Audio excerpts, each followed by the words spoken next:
ایک دوسرے کو عزت دو، برداشت کرو۔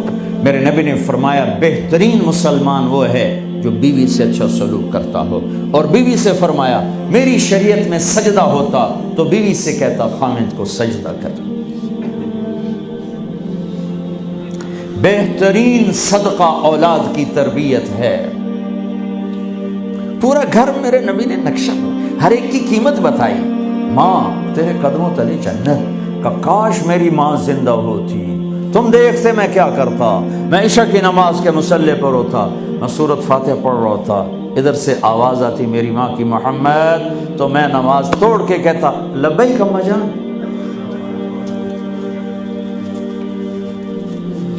باپ کا تیرے جنت کا دروازہ ہے، باپ تیری جنت کا دروازہ ہے، کھولنا توڑنا نہیں، کھولنا توڑنا نہیں، توڑ دیا تو جنت میں نہ جا سکو گے۔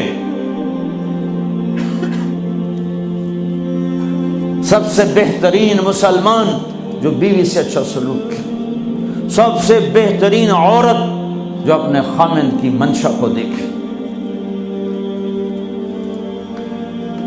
پھر آپ نے ایک عجب بات فرمائی جو معاشرے میں بہت بوجھ بنتا ہے جس کا، ہاں بھائی تمہیں ایسا صدقہ بتاؤں جس سے بڑھ کے کوئی صدقہ نہیں، تمہیں ایسا صدقہ بتاؤں جس سے بڑھ کے کوئی صدقہ نہیں۔ انہوں نے کہا جی کیا؟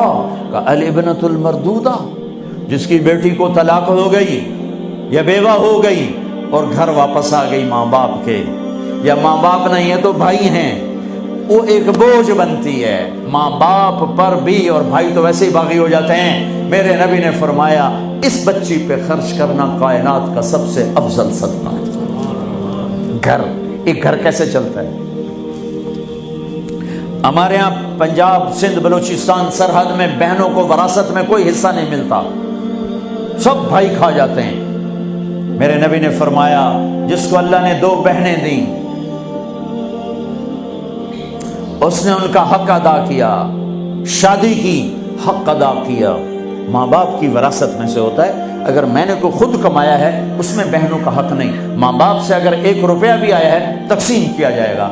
جس نے بہنوں کا حق ادا کیا، شادی کی حق ادا کیا، اس پہ جنت واجب ہو گئی۔ جس کو اللہ نے 3 بیٹیاں دی، اس نے ان کی ڈولی اٹھائی، وہ جنت میں میرے ساتھ یوں ہوگا۔ ایک بولے اگر 2 ہوں، کہ جس نے 2 بیٹیوں کی شادی کی وہ بھی ایسے ہوگا۔ اللہ بھلا کرے۔ ایک صحابی کا کہ جس کی 1 ہو، کہ جس کی 1 ہے، اگر اس نے اس کو عزت سے رخصت کیا تو وہ بھی میرے ساتھ ایسے ہی ہوگا۔ پھر کئی بچیوں کو طلاق پڑی ہے کہ اس کو بیٹا نہیں ہوتا۔ یہاں آنے سے پہلے کا واقعہ، پنڈی سے بچی رو رو برا حال اس کا، میں تو فون سنتا ہی نہیں ہوں ایسے کہ میرا تو کلیجہ پھٹ گیا ہے۔ ہے کہنے لگی کہ سسرال نے کہا تھا بیٹی ہوئی تو طلاق دے دیں۔ میں نے کہا اس میں میرا کیا قصور ہے، اور بیٹی ہی ہوئی اور مجھے طلاق پڑ گئی، اور میں گھر آ گئی 22 سال کی عمر میں۔ بیٹی دینے والا اللہ اور ظلم کرنے والا سسرال۔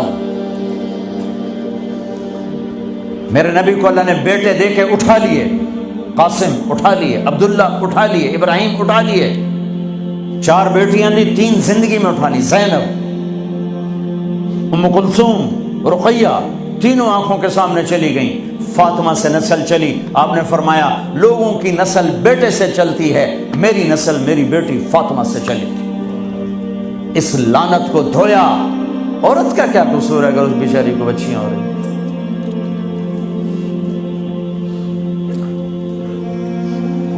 جس نے اپنی بہنوں کو حق ادا کیا، جس نے بیٹیوں کو ڈولے میں بٹھایا، ان کا حق ادا کیا، کہ جنت میں یوں ہو جائے گا۔